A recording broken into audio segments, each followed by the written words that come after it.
1er mai 2025, la Confédération syndicale des travailleurs du Mali, CSTM, deuxième force syndicale du pays, renoue avec la tradition pour son 136e anniversaire de travail. Pour cette année, son slogan est ainsi libellé: promouvoir la paix et la justice sociale. À ses côtés, à cette cérémonie, deux autres syndicats, à savoir le Syndicat national des travailleurs de l'enseignement SYNTES, ainsi que la Fédération nationale des mines et de l'énergie du Mali, FENAM. Rappelons que les festivités se sont déroulées à partir de 9 h dans les locaux du siège de la CSTM à Badalabougou, quartier du fleuve. Les militants venus nombreux ont pris d'assaut l'enceinte qui abrite la Confédération syndicale, d'où tout l'intérêt porté à cette auguste et solennelle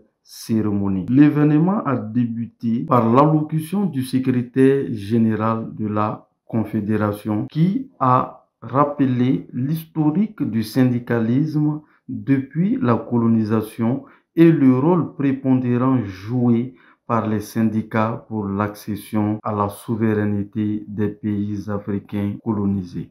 On a pensé qu'il y aurait de telles violations de liberté syndicale au Mali. Nous l'avons vécu cette année et nous continuons à le vivre encore. Je dois rappeler que les indépendances africaines, surtout francophones, ont été initiées par des syndicalistes africains pour que nos pays obtiennent leur indépendance. Et ça depuis la colonisation. Dans la même lancée, le premier responsable de la CSTM a mentionné certains syndicats maliens qui ont posé des jalons forts en faveur de la liberté syndicale. C'est grâce aux syndicats, à leur combat, que les États africains, dans leur majorité, ont accédé à leur souveraineté politique.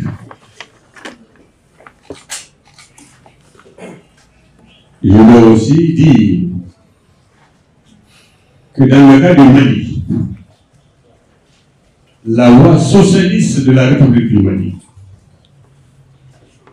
a été un choix en son temps des syndicats maliens, notamment l'Union nationale des travailleurs du Mali, à la Bourse du travail, en 1963. Et depuis, ce syndicat a été même membre de l'Union souveraine RDA, avec l'Union nationale des femmes du Mali et l'Union nationale des jeunes du Mali, qui constituent les trois piliers sur lesquels Modibo, en son temps, a bâti son régime socialiste. Le mouvement syndical au Mali, comme le disait tantôt le commandant Luc, a été de tous les combats du Mali pour la gouvernance, jusqu'à celui de 2020, dans lequel il y avait non seulement la Confédération syndicale des travailleurs du Mali, il y a la Confédération démocratique des travailleurs du Mali, qui ont milité activement contre vents et marées, avec le M5, pour qu'il y ait un changement de gouvernance au Mali.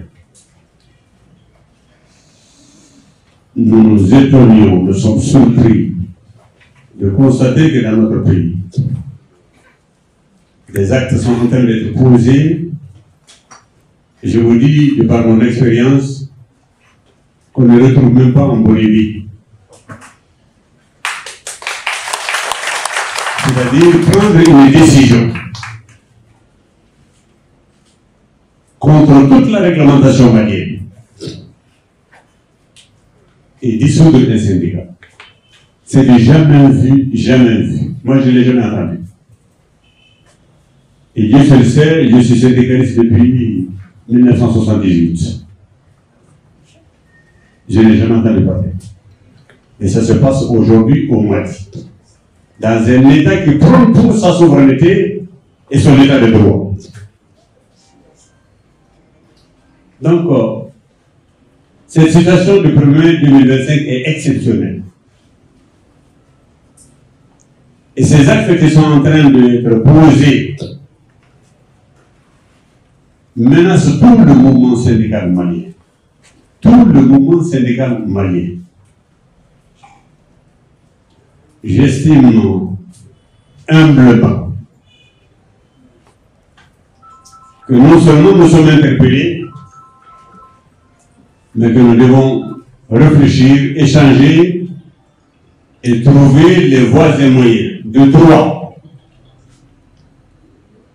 pour sauvegarder et solidifier le mouvement syndical malien. Ceci dit, je dis bienvenue à tous nos invités. Bienvenue, disons, aux militantes et militants. Bienvenue à tous ceux qui partagent l'idéal syndical de nos confédérations. Ensemble, nous allons échanger sur ce que nous avons vécu durant l'année 2025 et si possible depuis la signature de pacte de stabilité. Et qu'est-ce que cela veut dire? Nous serons à votre disposition. Son intervention a fait place au discours consacré à la CSTM, dans lequel a été mis en évidence des préoccupations quant à l'avenir du syndicalisme au Mali. La Confédération syndicale de travail du Mali, CSTM, commémore ce 1er mai 2025, Fête internationale du travail, le cœur meurtri et avec un douloureux sentiment de doute sur l'avenir du syndicat au Mali, mais sans aucun pessimisme, car en tant que centrale syndicale, nous avons foi en nos propres capacités à nous investir pour défendre les droits des travailleurs et la justice sociale. Discours structuré en 2 points essentiels.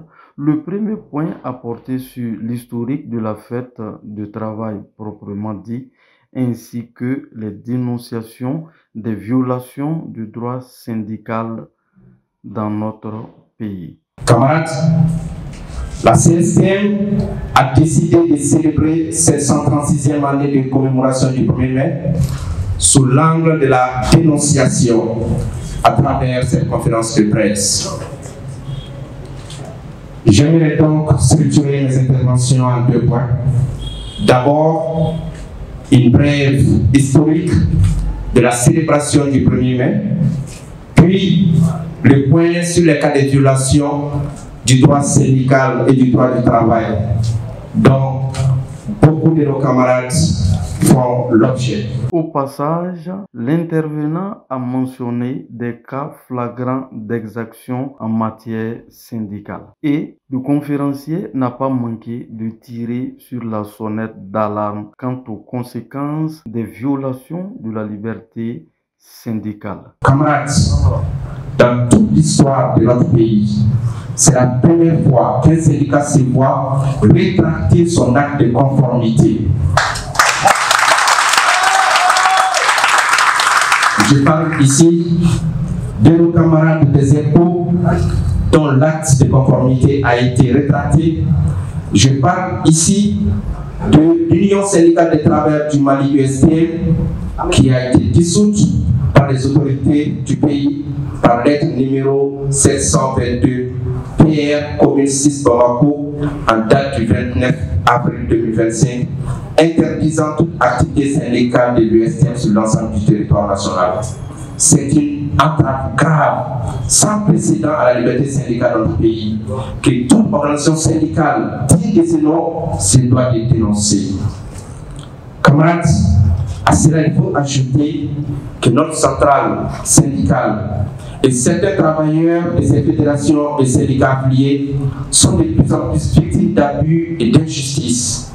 Il s'agit entre autres de la violation des droits au travail et du droit à l'exercice syndical de nos camarades de l'Organisation syndicale des travailleurs de l'Orange Mali Ouest, OSTO, dont les responsables sont victimes de mutations illégales, de réduction des rémunérations et de rétrogradation. Nos camarades de la Somagel, dont les responsables ont été victimes d'emprisonnement abusif et de privation de salaire. Nos camarades de l'ORTM et de l'EDL, victimes de mutations illégales et de harcèlement. Nos camarades des mines, victimes des violations du droit syndical et de la liberté syndicale, et aussi dont plusieurs milliers de travailleurs sont menacés de licenciement pour motifs économiques. Nos camarades de l'enseignement privé catholique, dont plus de 1000 travailleurs sont menacés de licenciement massif à cause de la suppression de la subvention de l'État en apport à la prise en charge salariale du personnel enseignant. Chers camarades, toutes ces exactions sont, dans la plupart des cas, dans le but de casser l'élan syndical enclenché par nos camarades dans les cas respectifs. Camarades, ces tableaux dressés décrivent bien le niveau de menace qui pèse sur les travailleurs et leur liberté d'existence en tant qu'organisation syndicale. Et ce tableau est facteur à compromettre la paix et la stabilité porté par le pacte de stabilité sociale et de croissance auquel nous avons souscrit librement.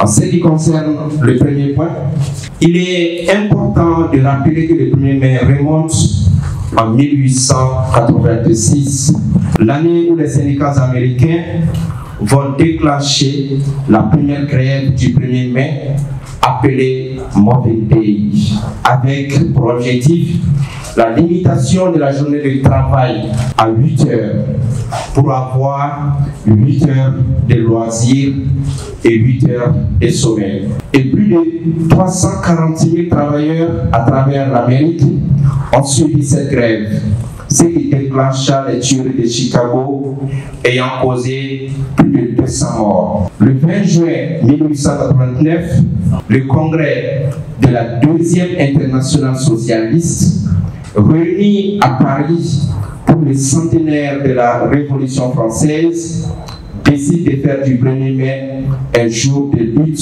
à travers le monde en mémoire du mouvement du 1er mai 1886 de Chicago. Toutefois, le conférencier a mentionné les raisons justificatives du refus de défilé de la Confédération syndicale des travailleurs du Mali. Camarades, il est bon que je vous dise pourquoi nous n'avons pas participé au défilé. Et la raison principale est la suivante. Vous savez bien sûr que la CSTM avec la CDTM, la CNT et l'USTM ont constitué une plateforme.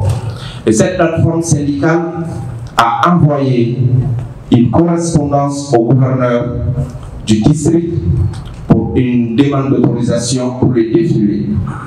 Et cette correspondance, mes amis, est restée sans réponse officielle jusqu'à la date d'aujourd'hui.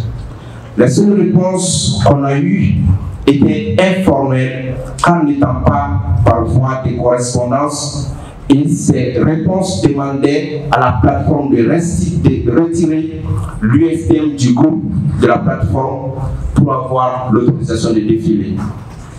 Nous, CSTM, nous nous sommes dit que nous ne pouvons pas cautionner cette ingérence de l'État dans les affaires syndicales.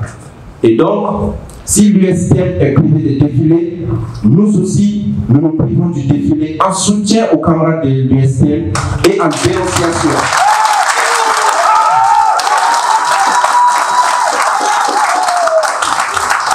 Et en dénonciation de l'élection des autorités dans les affaires syndicales. Il est aussi important de savoir que ces pratiques de violation du droit et de la liberté syndicale sont courantes dans le pays. Mais le pire, c'est que ces pratiques s'exercent en toute injustice sur certaines organisations syndicales en privilégiant d'autres. La fin de la conférence a donné lieu à une série d'interventions entre la presse et le secrétaire général de la CSTM.